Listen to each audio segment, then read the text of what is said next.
me know. So she's like, no, he called me a white bee. And hey y'all, hey, so I'm back again. Another video. Another story time. It's so funny because it was like torn between which one I wanted to tell today. Because I had recorded one, and then I don't know what happened to the footage or whatever. And then I was like, well, I'll just tell that story again. But I think I'm gonna tell y'all something that happened to me my first year as a psych tech and at the prison. So my senior, what a senior is a senior PT. So it's a PT that's your supervisor, essentially, or your lead. Because you have a SPT and then you have a US, which is the unit supervisor. So they run the unit. But the SPT themselves run the unit. Like, they run the program. So it's third watch, second shift from 2 to 11 or 3 to 11, whatever is going on at the time, whatever your shift is saying that you got to do, how you're to set up. So my SPT, we were cool, and she was like, well, I don't want to do lead today. I don't want to do shift lead today. I'm gonna take the med room. And I'm like, okay, that's what you want to do or whatever. So now I got to be lead. So I wasn't tripping. Like, we have to be lead all the time. Like, if the SPT is not there, then you have to take over and you have to run the unit. So it's fine, whatever. So I want to say it was my second year. I'm not sure, but I was early to SPT to being a psych tech and to being in charge or whatever. But I wasn't nervous about it. So she's in the med room, and it's this guy that's new to the unit. He's like disruptive or whatever. He's yelling. He's in a wheelchair, which is funny because he's making all his records and he's in a wheelchair. So it's like sometimes the people that seem like they might be the weakest or whatever, they be tripping the most. So he over here, he wants his medication, certain medication he wants. I don't even know what it was. And she says no. So she did her med pass. And in the midst of that, like when she came to his door, he wanted a certain medication that he usually gets every night, he said. Now, I don't remember how true it was or not. Like, maybe he gets it every night or not. I don't know. But for whatever reason, she felt like he wasn't going to get it. So he went off on her. That's what they do. And he was like, this, you white bee, and all this kind of stuff or whatever. And so she went on about her med pass, and he's still hollering. He hollering or whatever. So then she went back into the med room. And she's finished. Like, she's not going to come back out or whatever. And he is going off because he still wants his medication. And so the person on the rounds is getting all kind of name call at them or whatever. He's calling me over to his door like, F that B, and this is, I want my medication, and something. So, in short, we have a whole situation. We got where this fool is going crazy. So I'm like, damn, we're going to probably have to call the officers or whatever. And plus, it's after hours, so you have to call the watch commander and all this different kind of stuff. Or like the, not the watch commander, but what do you call that person? The sergeant. Because this fool is going crazy. He wants to see the sergeant. That's what he said. So I don't know what the officers said on the unit, like as far as like sergeant, if he was on his way or what he said, but he starts to board up. And so what that means is he takes all these magazines that he has in his room, he's ripping the pages out of it and he's putting it so you can't see what he's doing. And for us, that's a safety risk and a huge no basically if we can't have any direct sight of what the patient is doing, because he could be in there trying to hang himself, he could be in there cutting, he could be doing whatever he's doing and we can't see. So no visibility is a no. So we have to take it very seriously. We got to call the sergeant. So all the while calling the sergeant or whatever, we also call the psych doctor, because whatever medication he wants is a psych med, and whatever protocol my friend, my SPT is following, he can't get it unless the doctor says he can get it. Because she's saying there's a reason why he can't get it. It's not because she doesn't want to give it to him. It's just like, you can't have this, that, and the other, whatever. So anyway, everybody gets called. It's a whole situation. All the officers at his door. The psych doctor then came. It's nighttime. It's after hours. He should have went home already. He probably did go home, but he's on call, so he had to come or whatever, because this fool was acting up. So he was such a cute doctor. He was so funny. But he comes switching over there. He used to switch. He comes switching over there or whatever. And he's talking to my SPT, because she's the med person. And so he's telling her, like, hey, can you just give him the medication so we don't have to go in? When you say go in, that means, like, the officers have to go in there, spray, and do all this stuff. Like, they have to really actually put their hands on the patient or whatever. Nobody wants to do that because for one, patient get hurt. For two, staff can get hurt. So you don't want to go in. So he trying to diffuse the situation like, hey, could you just give the dude the medication? She gonna say no. And I was like, what the hell? Because I'm like, because first of all, when a doctor tells you something, especially, I mean, this doctor in particular was very, very nice. But they can be a-holes if they want to because they're the doctor. Like, what do you mean no? So she's like, no, he called me a white bee. And I'm like, I ain't gonna say her name, but I'll just use Smith. Like, Smith, are you freaking serious?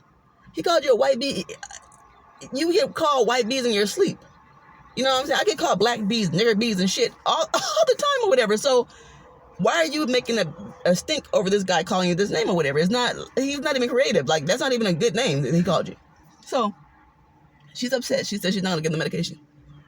So I'm like, what the hell do we do with this? Because I've never had that happen before. Like, how are you going to just refuse to do what the doctor told you to do? He's giving you a direct order and you saying no. So she storms off. She walks back into the med room. Like, she's not giving the medication and she didn't give a damn, you know, because he called her a white bee.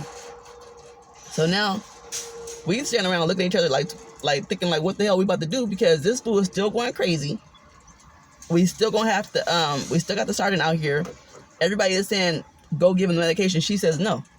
So I go get the needle ready because I'm going to give it to him. Because I'm like, we got to give it to him. The damn doctor said it's an order. We have to give it to him. And he ain't going to stop tripping until we give it to him. So I go draw it up. Man, he was fine, calm.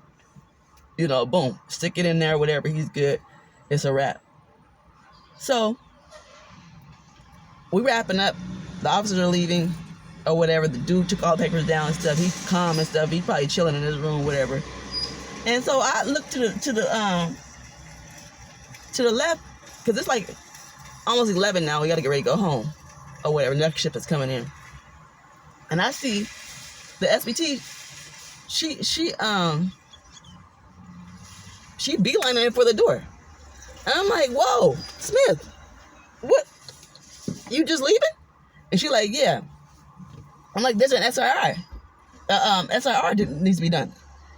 What that means is a special incident report. And she's like, "Well, I'm not doing it." And I'm like, "Wait, you're not?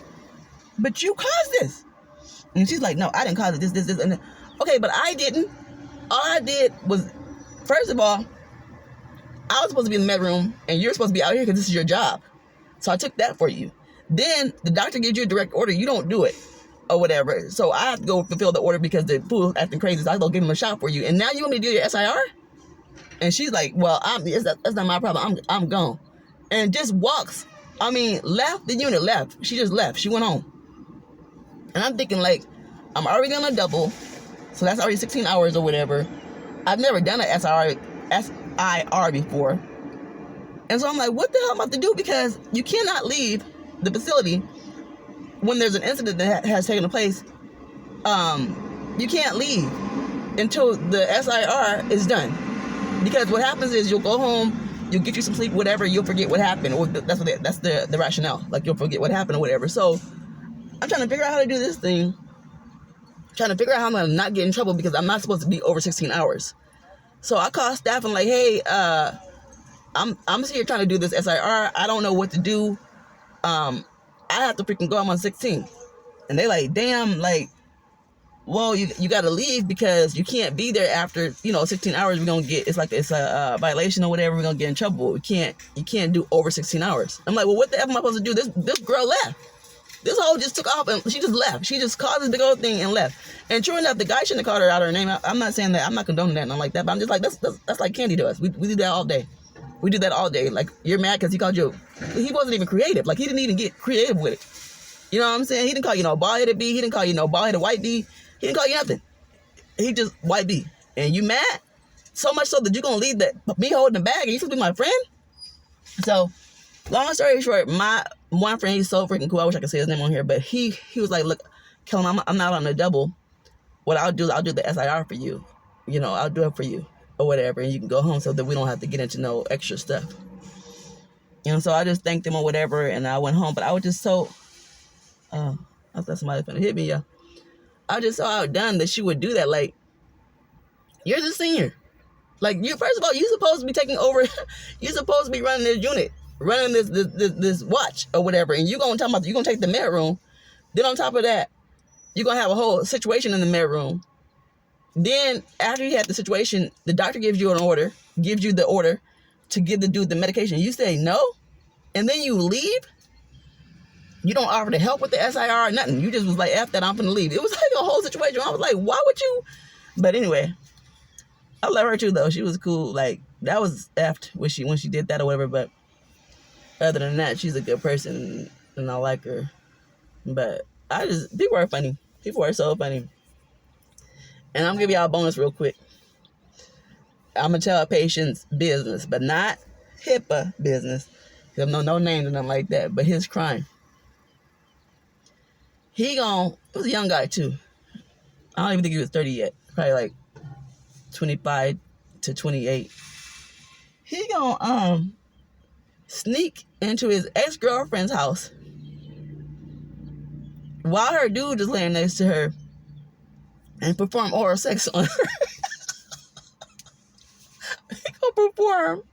He gonna get down on her, go do whatever he was doing or whatever. And so she woke up in the middle of it like, what the F? And so he had to go to jail. And I was like, damn, that's why you in prison? Like, you was...